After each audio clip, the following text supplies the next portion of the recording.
have your attention. I'm so sorry to interrupt conversations.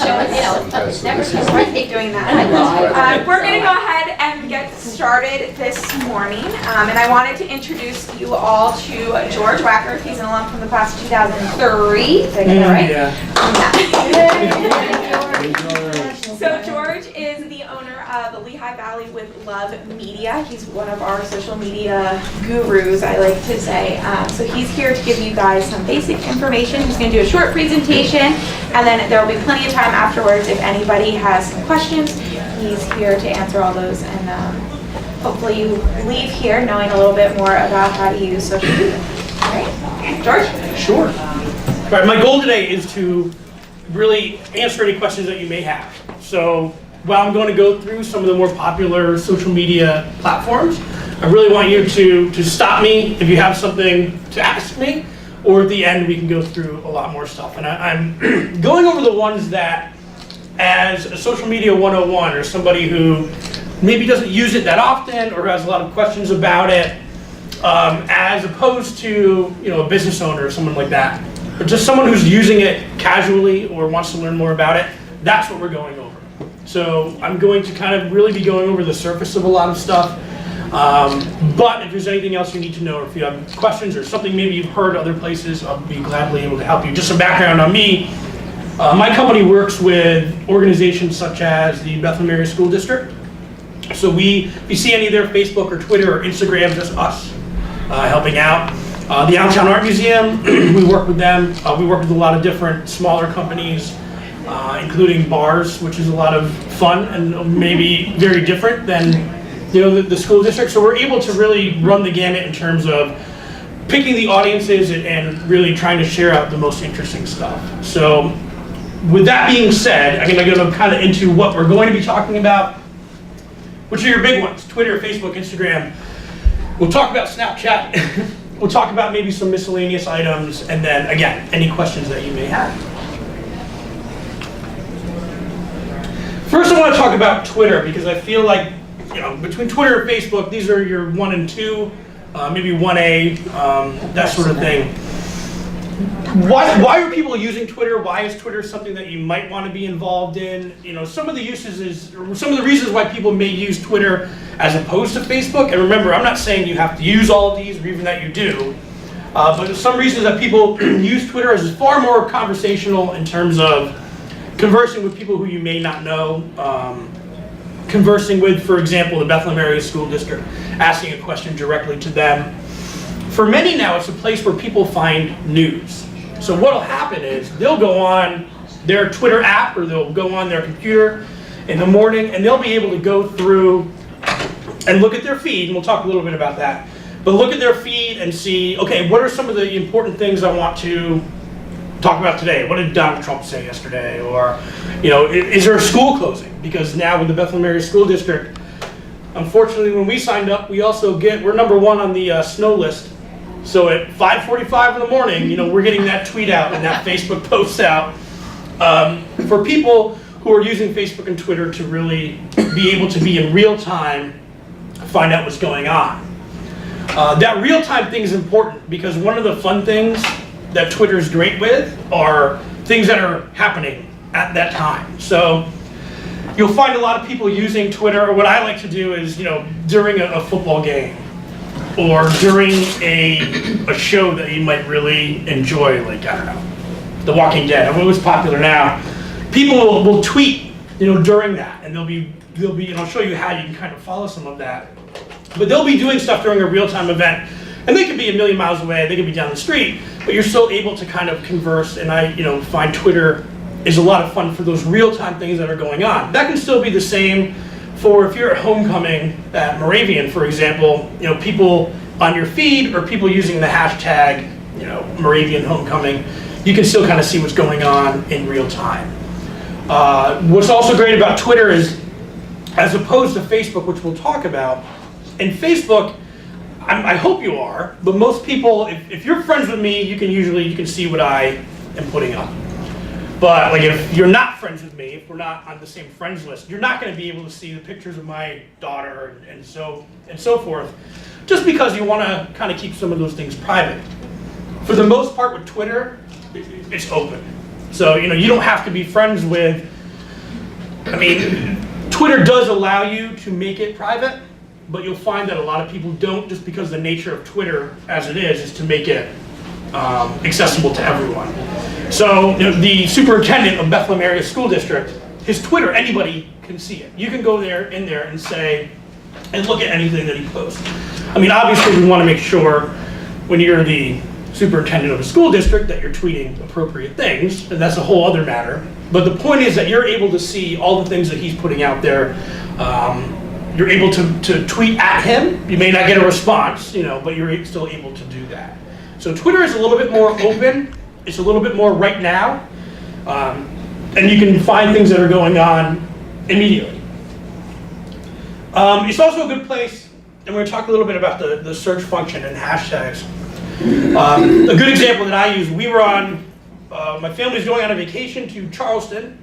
We had a 1-year-old, so my wife was like, there's no way that we are driving all the way through. And I'm like, we can do it. And she said, no, you do not understand, we are not driving all the way through. So we were on the way and we decided we're going to stop in Roanoke, Virginia. And you can go on Google and you can search the internet and find what are things to do in Roanoke with a kid. That's very easy, and you're going to find a lot of good information using Google. But I did that and we found some spots. And then I also put out, hey, is there anyone in hashtag Roanoke, Virginia who can help me out? We're looking for some things to do. We're going to be there for a day. And no, I guess I should have done that first.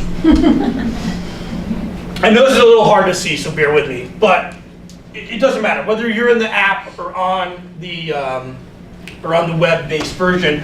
I went into the search bar and I searched Roanoke, Virginia.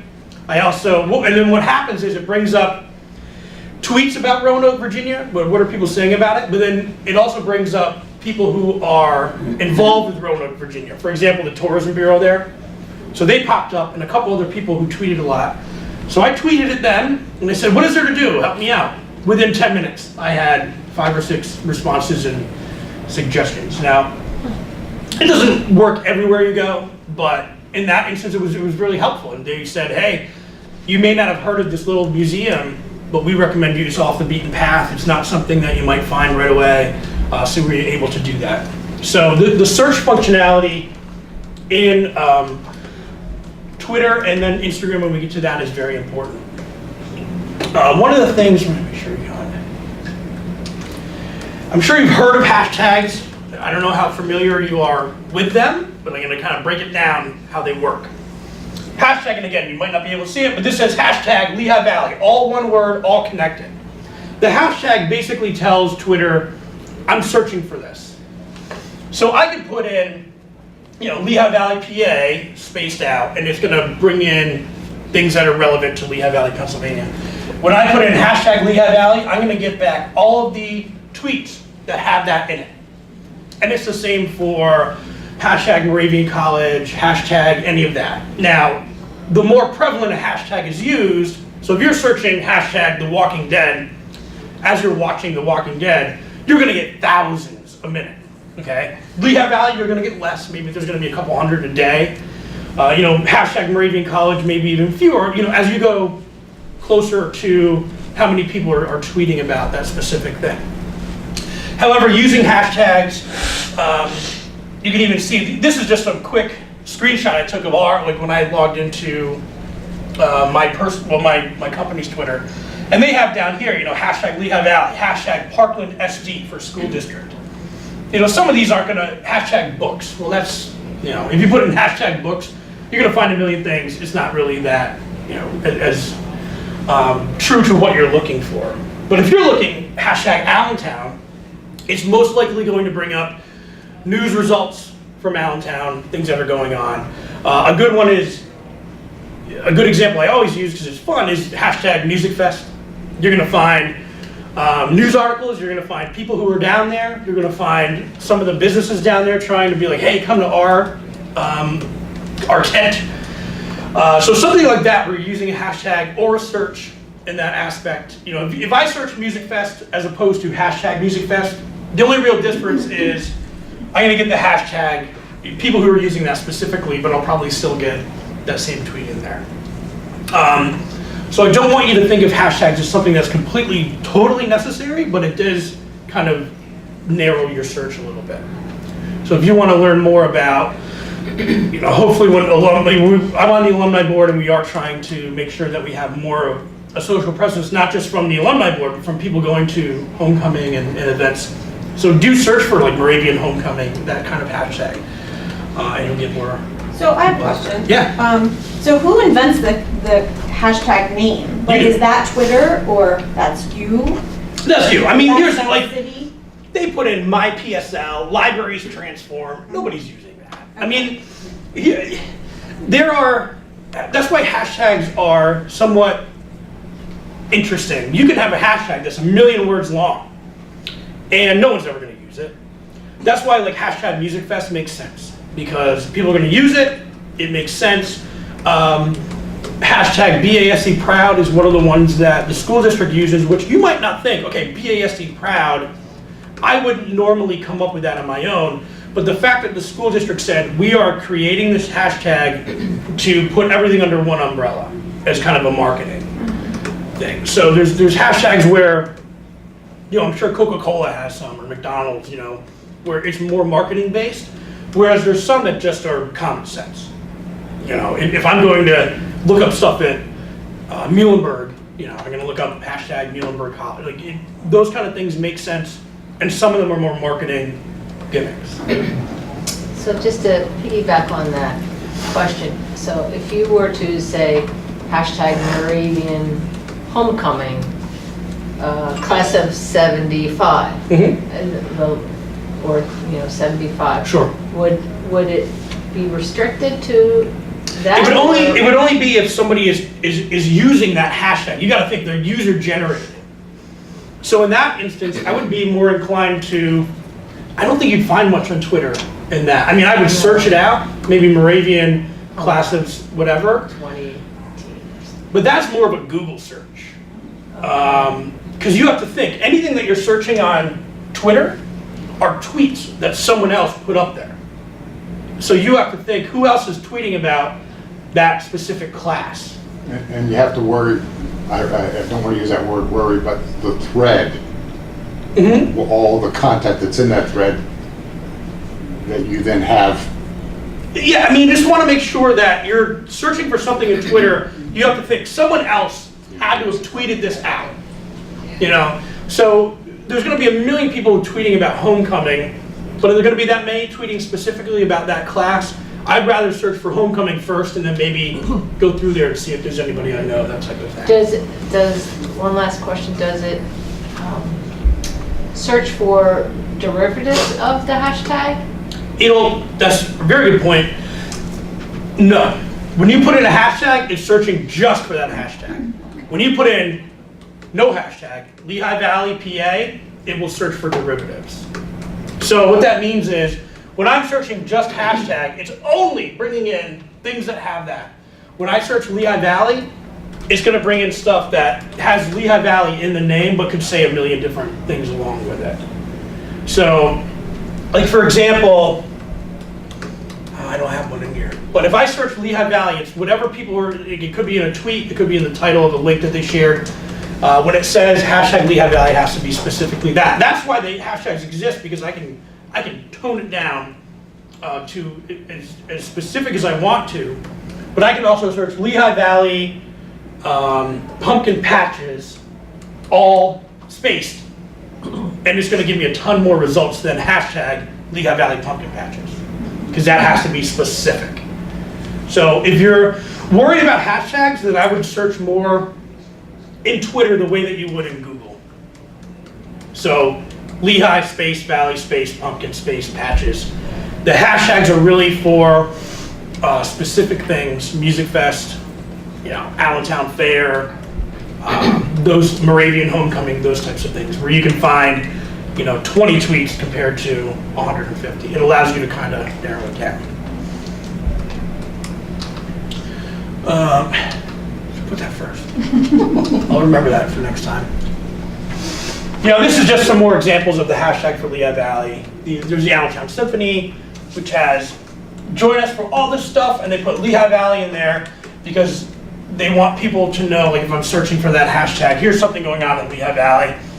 Here's a place that's hiring for a HVAC, and there's like results from the Lehigh Valley Health Network via Marathon. If I put in Lehigh Valley, if I search for that, this still would have come up, but I know it's definitely coming up because of the hashtag. And I don't want you to overthink the hashtag thing. It's just a way to make it more specific. You can still search in that the way that you would for Google or any internet search.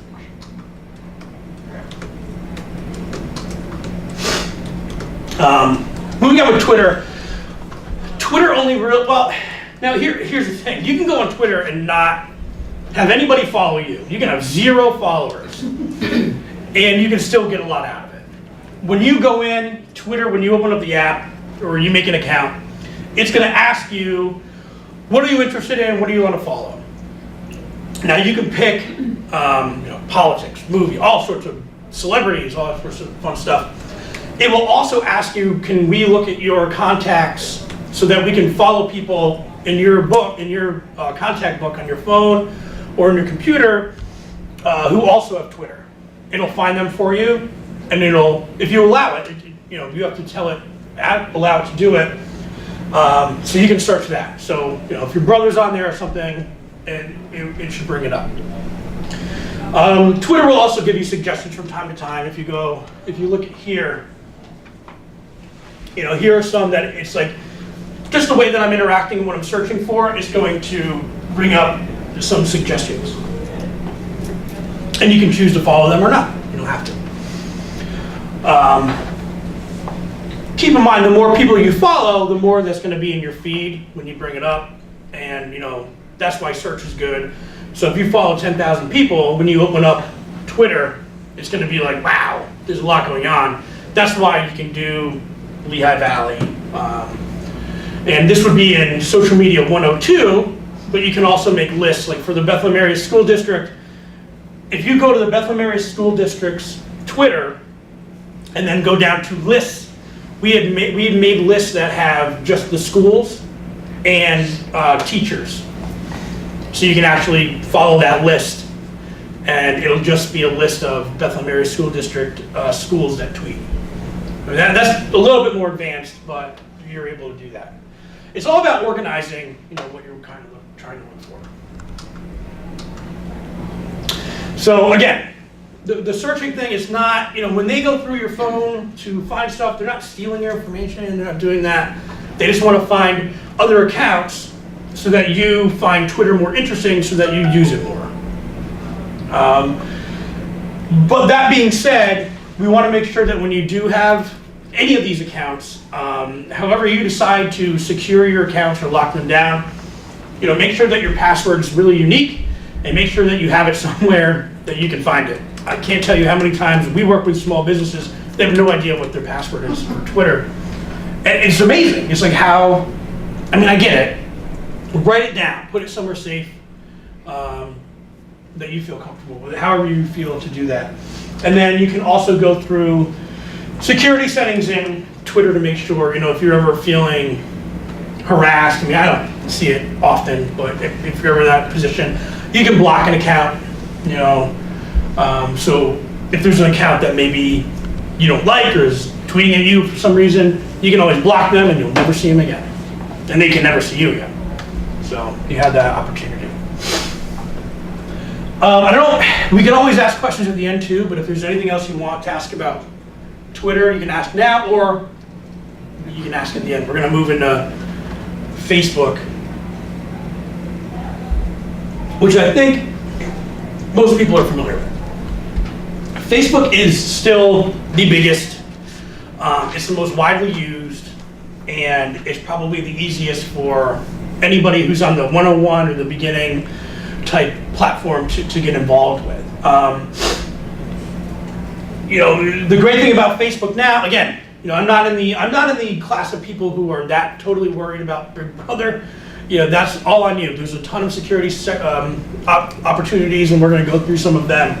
But the beauty of Facebook is that not only does it allow you to keep your profile is safe and locked down so that I have to be friends with you to see it, or you give me access to what you want me to.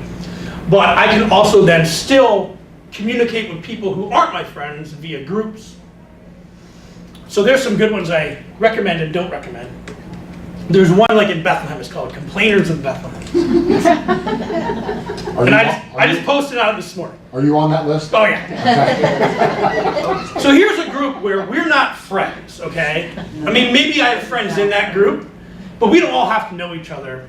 But we can still go into that group and discuss things. Even though you might not be able to see my personal photos, we can still have a discussion. But the things in there are hilarious because people just complain about, you know, the single haul. I put on one this morning because it gets a rile out of people. The single hauler in Bethlehem, because you know there's a million garbage companies. So whenever they talk about we should have one single, everyone gets mad. Or they'll share their pictures of their lantern flies that they've just killed. But the thing is, it's fun. It's a different. But there's groups for that. There's groups for anything that you might be into, which is a lot of fun. Where you can still have a lockdown account, but then still get into talk about. You know, there are groups in Lehigh Valley based that are, you know, made for here's some cool events, here's job opportunities. And to go through all of those would take all day. So, you know, that's something where I'm just saying you can search through that. We are going to talk about, you know, going over security settings, which is important, and I know that people are concerned about it, and you should be. We want to make sure that you know that you can lock down your account and make sure that other people can't see you if you don't want them to. We want to make sure that you know how to report ads. Like if you don't want to see an ad, like how to turn it off. You know, and if there are people who, it's weird because some people really enjoy being online and fighting with each other, but you might not be that person and you might say, hey, I don't want to hear from this person anymore. It's very easy to block people as well. And you can customize your Facebook experience. That's where like people, I see people, you know, they complain about Facebook a lot. I don't, because when I see something I don't like, I'm like, I don't want to see this again. I want to see what I like. I want to hear about the Eagles, or, you know, I want to see more what my friends are doing. If here's a political post that I'm not really interested in that, I'm done with it, instead of complaining about it. And I do have Facebook Live down here. I'm not sure why. We'll get back to that again. You don't need to really read this, but this is just a picture I happened to take. A screenshot of my Facebook when I logged in. I just want you to see it, and it's different when you're in the app, but everything is usually still up in the top right corner when you're talking about security or settings or that type of stuff. So you always want to go up to the top corner, and then you can go down to settings, news feed preferences, which allows you to go through all sorts of different ways and things that you want to see. And there's all sort of stuff in here. So I think a lot of people get in there and then they set up their account and they never go back into the settings or the preferences. Like you can go in there and really tailor what you see and what you want to see. You can, so I would really recommend doing that.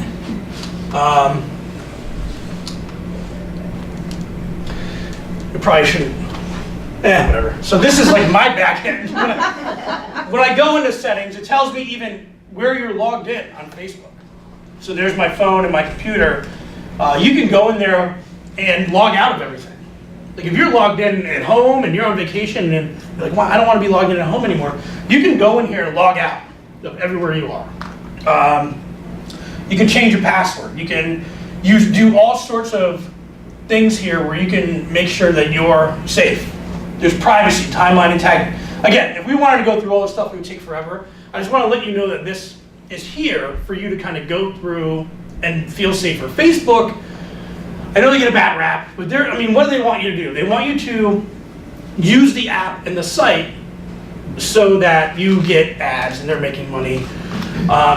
So for you to feel unsafe, it doesn't work for them. It's not what they want. They want you to, they want to provide you all this stuff so that you feel safer, and you are. And you can provide feedback to Facebook if there is a post that you're uncomfortable with for whatever reason. It's funny you bring that up. Did you look at my account or my presentation? It's funny. So this is my buddy. He posted leaf blowers are meaningless or pointless. I don't know. So maybe the person's like, yes, they are obnoxious. I don't get it. But maybe this is a post where I'm like, wow, this is dumb, or it's offensive to me. I don't want to see it anymore. Something like that. A lot of people don't know this, but it's very simple. If this is desktop, you can do the same thing on your mobile. Most stuff, again, top right. I can click on here. I can snooze Jack, my buddy Jack, for 30 days. So for 30 days, I won't see anything he posts. I've done that to my dad sometimes. I can unfollow him, where I'll still be friends with him, but I won't see anything ever again, unless I turn it back on. And I can even give feedback on it. So say it's something that I feel is unsafe, I can report to Facebook, this is something that's unsafe. Here's a good trick too. You can also turn on notifications if you don't want to comment on it, but you want to see other people comment on it. You can go in there and turn that on, and it'll let you know, which is kind of a fun little feature where you don't need to get involved, but you can still kind of check up on it. I like that. So the point of this is to let you know, within each post, like if you see something you don't like, you can go in here and get rid of it. It's the same thing with an ad. If you see an ad that you don't like, or that isn't relevant to you, or you've seen it 100 times and you're done with it, you can do the same thing. And this is on the app and on desktop. Yeah? I have a question. What about, like, you have so many friends, and then you just see posts from the same people over and over, and some people are, like, just people that are acquaintances 3 times removed, and Yeah. you keep seeing their posts, and then there's been something on, people have been posting, but I was always afraid to do it. Do this and that, No, and they'll bring up all these other people, Yeah, and I highly discourage you to ever do anything like that, where Yeah. it says copy and paste this and put it Yeah, in there. yeah. Don't do that. They never work. Facebook doesn't let you know what the algorithm is because it's proprietary. But the people that you interact with more are usually what you're going to see more of. I know that it might feel, and if something's like where you're not, snooze it for 30 days, turn somebody off. In 30 days, it's going to allow more things to kind of populate into your feed. That's what I mean. There've If you been- do that, well, more things pop. Yeah. More people So there's been pop in. pages that I was getting a lot of stuff from. Like, I don't really like this page anymore. I don't want to unfollow it because I feel like maybe there's some stuff like in the future that I'll get from it. But for right now, nah. So I'll kind of Okay. hide this for now. But I feel the same way, and I did read an article that said that the algorithm recently changed. Yeah. So that, there are like the 10 friends that every single day they're Yeah, posting yeah. something, and then I'm wondering, well, what the heck is Gail in Arizona Yeah. doing? I haven't seen anything from her in 2 weeks. Yeah, well, here's something too. You can Did they unfollow me? Apparently. right, and the good thing is, you can go into those people's profiles, and I think you can even make it to where you can see all of their posts. I think I do that with my wife just to make sure I know what she's doing. Like, do you have to re-follow someone if you haven't seen them in like 3 weeks? No, you can go to their profile, and I wish. George, you're giving secrets away now? I don't want to give away anything that's secret. Is your wife gonna see this video? Probably. I do like the snooze feature though. Yeah, Because there is Right. one woman in particular, she has her own business, and she must post 20 things a minute. And you can hide her. Oh, A yeah. minute. But here's one, and I was right. So here's my buddy Scott. I can go in here, and it says I'm following them. If I click on the following thing, it'll say unfollow, continue to follow, or I can click see first. So anytime whenever I log in, whatever post that they just had, I'll see them. No matter where, anything that they've posted since the time that I've been on. Which is good if you're like somebody you don't want to miss. If you have a grandkid and somewhere else, you don't want to miss their stuff, you can have it. So when you log in, you can follow them and see all the stuff first. One of the things I guess I'm trying to say is take your time to go. There's so many options. I know it's overwhelming. You don't have to do them all at once. But you can kind of go through and see some of the things that you can do, whether it's in your settings or on individual stuff. So again, with Facebook, it can be frustrating if you allow it to be frustrating. I know that there is like a human element to wanting things to be we enjoy sometimes getting, like I put up a post purposely this morning to get people riled up, because it's fun. But you also have to know when, it's no fun to bully people. It's fun to have conversations like that, but it's never fun to do like personal attacks or anything like that. So, Like nuance yeah. is sometimes hard to convey. Yeah, it depends on the person. And I know you, so Yeah. I know that sometimes your stuff is tongue in cheek. Well, that's the thing. It's like never, we run a website where we'll make fun of local news.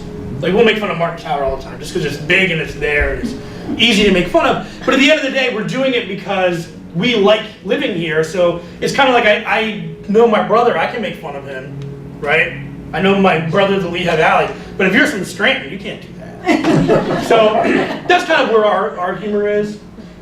But again, like I encourage people to look at some of the groups. There's a lot of interest that you can get into, whether they're local or large. Engage in conversations. But if you come into a thing where you do feel uncomfortable, just get rid of it. Don't waste your time. Block that person. Get rid of it. And understand how settings can help you out. I really recommend that you take the time just to open up the settings in your app or your desktop and go through them and just kind of look at them. I'm not even saying change them, but just know what they are. My computer stuff. So Instagram, which is a little less stressful, I think. And I think that's why Instagram is so popular. If you're not, again, familiar, Instagram is it's pictures and then, a description, and then obviously you can comment. It does do video as well. And you can do live video, which is a lot of fun. But Instagram is owned by Facebook, so know that. But it's not just for hipsters and teenagers anymore. Everybody's using Instagram. I think you were saying you use it because it's cleaner. You're just looking at photos, so that's what's great about it. That's why a lot of people like it. It's a different way of sharing information. It's, you have to have a photo with it. They frown on a lot of the text photos. The photos that generally do well are good photos. If you're gonna have a good photo up there of whatever it may be, it's gonna do better than, a photo with a bunch of text on it and all that sort of stuff.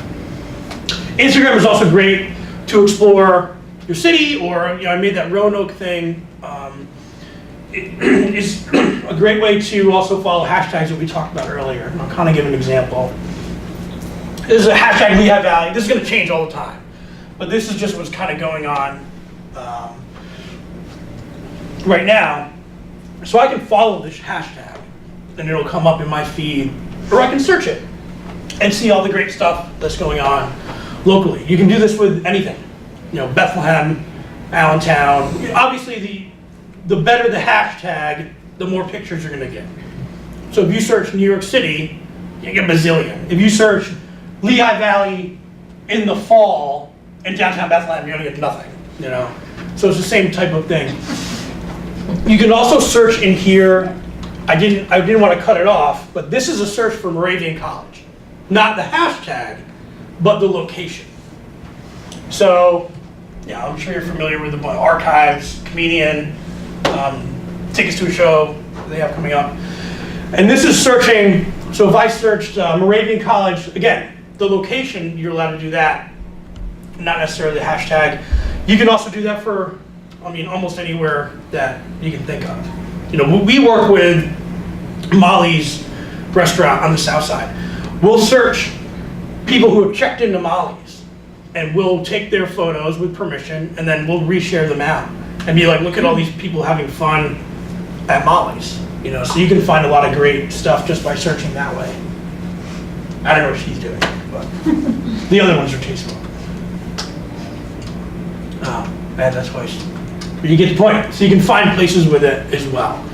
Before you go to Snapchat, Yeah. So I had my own business that I got a website Sure. back in March, and I have the Twitter feed and I have the Instagram feed, and I've done absolutely nothing. So that's partly why I'm here. Mhm. So my understanding is that I didn't pay the extra amount to get a video on my website by my web designer because it was like $1,000. Okay, so what friends of mine had said is you can do a video of yourself on Instagram, and then What kind of business, if you don't mind me asking? it's a career coaching.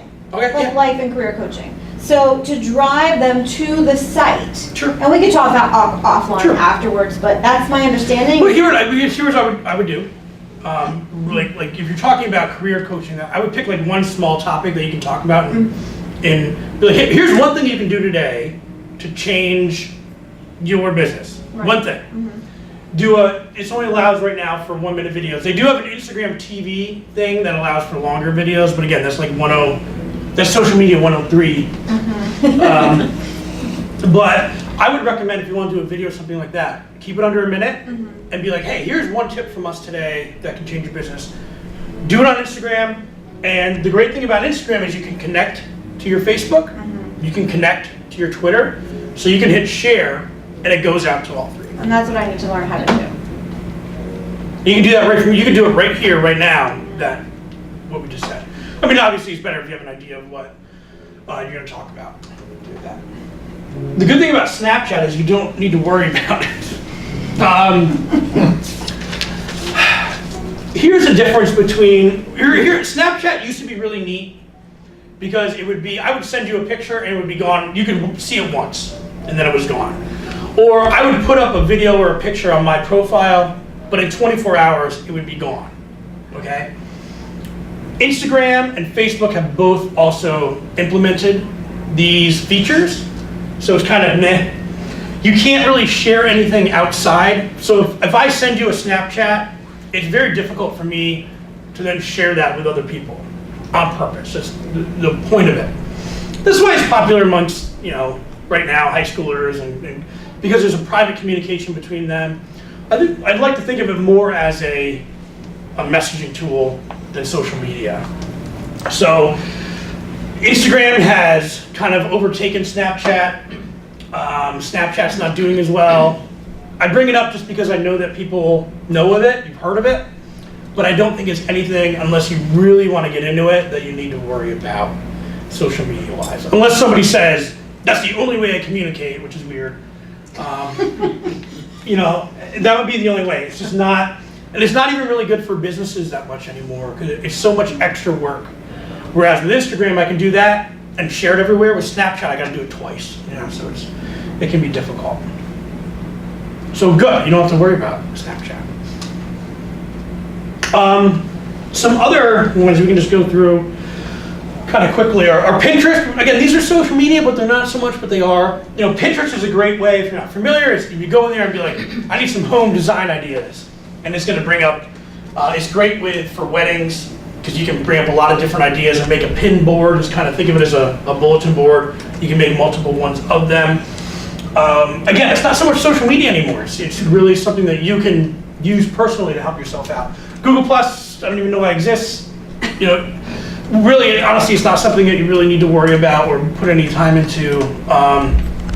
If you want to go on there to follow topics, that's great, but it's not anything where you really should be posting anything. WhatsApp is more of a messaging app. It's not necessarily social media. I don't know.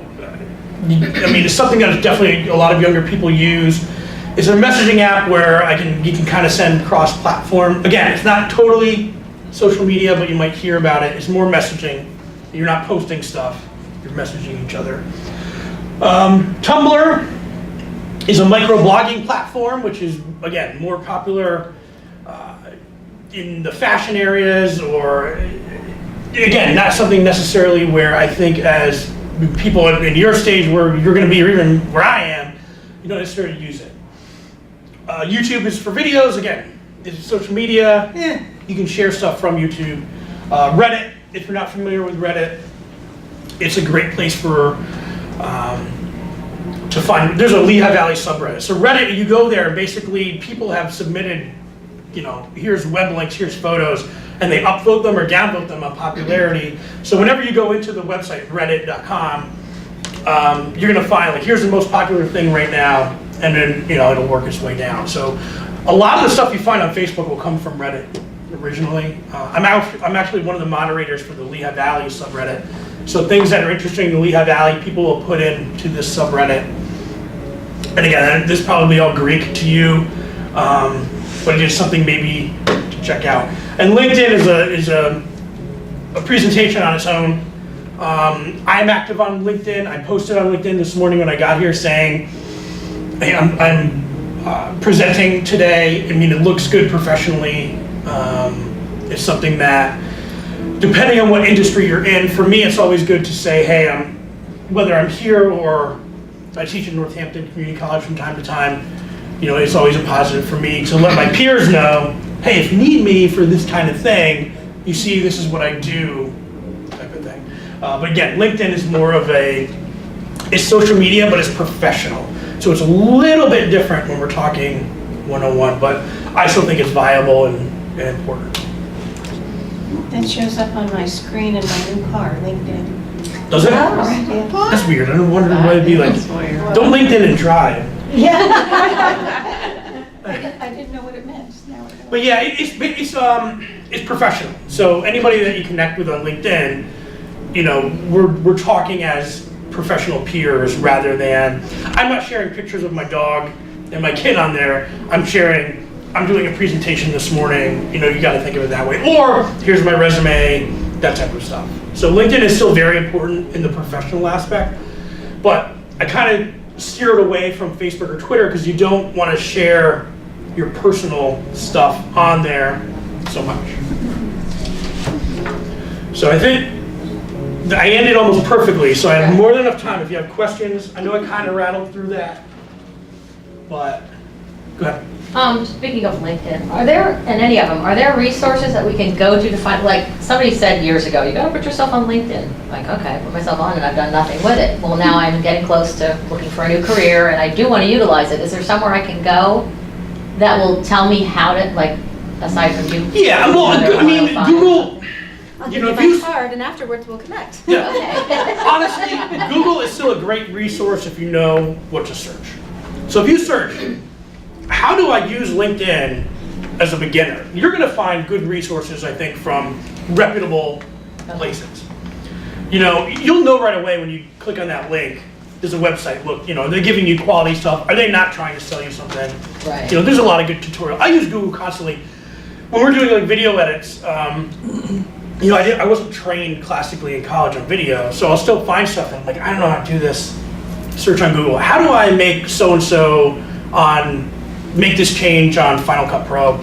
And you'll find it. So for something like that, when you're a beginner, my advice is to go and Google that. Like, how do I start out as a beginner in my field on LinkedIn? And then number two, find someone in your field who you maybe admire or know, see what they've done, you know, and kind of see, does it look good to you? You can kind of maybe follow some of the things that they've done. If you go into LinkedIn and you go to the settings, there has like a whole page. Yeah, there's a bunch. Of help and it has lots of topics on the side. Because again, you want to think, like for LinkedIn, it behooves them to have you have a good looking profile. It doesn't, Yeah, there's a whole LinkedIn help that just go Okay. there and it has a whole list of topics. Oh, okay, great, thank you. but I still do it too. I'll look at other professionals in my field. And I'll be like, what are they doing? That looks cool. Or maybe I'll try to do something like that.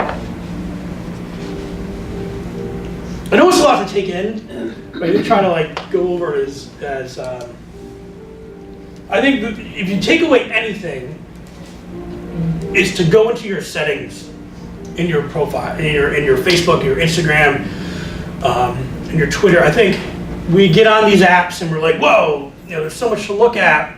We forget about looking at our settings and our preferences and, you know, our security and all that. And I think that's something that you should look at. I mean, I check it up on myself once a month. You know, I'm making sure that all my stuff's locked down how I want it to be. And especially on Facebook, you know, if you see stuff you don't like it, be like, get out of here. Like, this is my experience. I'm not gonna muddy it with that stuff. Reddit. Yeah, I know. Well, fact versus opinion. Sure. And social media now is taking the place of really the hard copy paper media. Yeah. People use it as their go-to to find out what's going on. Yeah, the problem with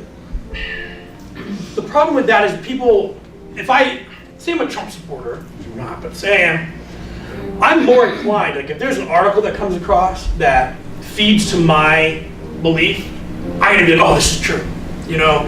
Whereas it takes somebody who's learned through a learning environment to say, let me take a look at this, maybe it's not, that type of thing, whether I really want it to be true or not. I think there's a lot of people who are just like, oh, see it, boom, I'm gonna share it, instead of taking the time to kind of vet this stuff. And that's on a personal level. I mean, I know Facebook says they're trying to do that, and hopefully they are, but I think the onus does come on the user to say, even though I might want this headline to be true because it serves my personal interest, let me take a look at it before I share it out or say it is true. Well, after Zuckerman gave his testimony, do you see now the little thing in the right corner of any article that's posted that says, learn more about where this article came from? Or if you think Now, it's... nobody's necessarily clicking on that, but they're covering themselves by saying, we pulled this from the New But if you York think it's Times," BS, then report it. Right. Because they're going to get to a point. Facebook's too big. They have to get to a point where they need to take that stuff seriously, or they're going to get themselves into some serious trouble. So they do. It's not where they're like, we don't care. They do care because they have to care. It's in their personal interest. Well, they care now. They didn't care, Well, but they care you now. could be totally right. I mean, they have to, yeah. Using the example of you're going on your trip Mhm. and you pull up a site and it's recommending you go to this museum. Mhm. Doesn't necessarily mean it's going to be a great museum. You're going to go and experience that yourself. Well, that's why I make a put out, I mean, determination that's why whether it's people, okay or not. you'll find a lot of these groups, people put, I can Google what are the best restaurants. Like, I can put in Google, what are the best restaurants? And it's going to give me Yelp, TripAdvisor, whatever. But you'll see a lot of people, they know how to do that, but they'll still put on Facebook, hey, do you give me a recommendation of a best restaurant? Why? Because it's coming from a person, an individual. And I'll still do the same thing. That's why we did Roanoke. I Googled it, what are some good places, cool. And then I tweeted it out. I'm like, hey, you're a Roanoke person, you tell me. And they're more than happy. Like, if anybody comes from outside the Lehigh Valley and asks me for recommendations, I'm like, woohoo, this is great. I have an opportunity to share with you my favorites. They might not be the best, but it's what I enjoy. So I think that's why people will always ask for recommendations that way. Is everything the same on the desktop and the app on the phone? Content's the same. The way you might get it's a little different, but it's always usually that top right corner thing. When you open up Facebook, this is Android, which is different than that, but it's all that top right corner. I can go into settings, or even on a post here. Oh man, I got a lot of comments. But I can go in a post here. It's a movie I'm not interested in, top right corner. I can click on it, it gives me all the options that you saw in here. So, kind of think that top right corner thing is usually where they will put it. So I have an Instagram question. So I'm here not only to ask about my, website page, but also as a mom. So my daughter's a sophomore in college, and my son just graduated. And I'm learning it's really been the last 2 years, I think, they almost have stopped even responding to my text messages. Sure. Like, it's just this weirdest, and I've talked to my friends about this, and so. You're not alone. Right, so, and not that they're being disrespectful, but, or like, I'll say something that I think is cute on a text message, in a group message, and it won't get any reply back. And then I'll call them out. Why didn't you say anything about that cute note I sent you? Oh, Mom, you don't do that anymore. So I was told by my friends, who are all trying to learn this as a peer group, that to follow our kids. I'm not sure I really want to learn how to do Snapchat, but Instagram. I wouldn't do that. So do I have to request them? Yeah, they're gonna have to approve you. So okay, that's, Unless they're open. I mean, if I'm in college, I'd recommend. Yeah. I actually have given a presentation That's why he's not helping me, called because he's like, oh, "What Not to Do" on social media. but you had to ask him to follow you, right? Or you I have to would get if their I said- permission to follow them. yeah. Well, I was saying, Yeah. I gave Yeah. a presentation. I have one called "What Not to Do on Social Media," Yeah, and when I give it to college kids, it's lock your shit down. yeah. Because 5 years from now, it was lucky for you guys and even for me. Like, from college, there's a couple pictures somewhere, Yeah. but they're not digital and they're not on the internet. So lock your stuff down. So yes, you should have to be requesting your kids. That's good. It means they're locked down. There was a story recently of I think it was a pro athlete prospect that somebody went back and saw a post that he had years ago. And it affected his contract negotiations and his entry into the professional market. That stuff stays there. So you gotta be, that's one of the things, be careful, delete stuff. It's funny that, the thing that comes up and it's like, remember a year ago? I use that as an opportunity to delete stuff from a year ago. I'm like, thank you for reminding me to get rid of that so no one can ever see it. But that example too, like somebody called me the other day and I'm like, why are you calling me? I'm like, I don't talk on the phone, like email me or text me. Because I'm like, whatever, because we were talking about some event. I'm like, whatever we're talking about, I'm gonna have to write it down. Like, so just send me the email, So things, the way that we communicate changes, and with kids it's gonna change a lot quicker. Yeah. Or else they'll text you and you're like seeing it when you're driving in the car, so you just go on your Bluetooth to call them and they don't answer. It's like, well, they just texted me. What the heck is he doing? They were covering their tracks, that's what they were doing. No, it's like, what? Why didn't you just pick up the phone? And I don't mind. Like I have my emails, George at Lehigh Valley with Love Media. I know it's really long, but I kind of had it in stone and I'm like, wow, it's really long. But George at LehighValleyWithLoveMedia.com. I have no problem if you ever want to ask me any questions or anything like that, if you get stuck. It takes me out of like whatever I'm doing, so I'm probably happy. What was your last name again, George? Whacker. And this is a moot question, probably. Do you have any business cards? Oh, I don't? I didn't? Well, I might. I didn't think it was that kind of party, but I do. Thank you.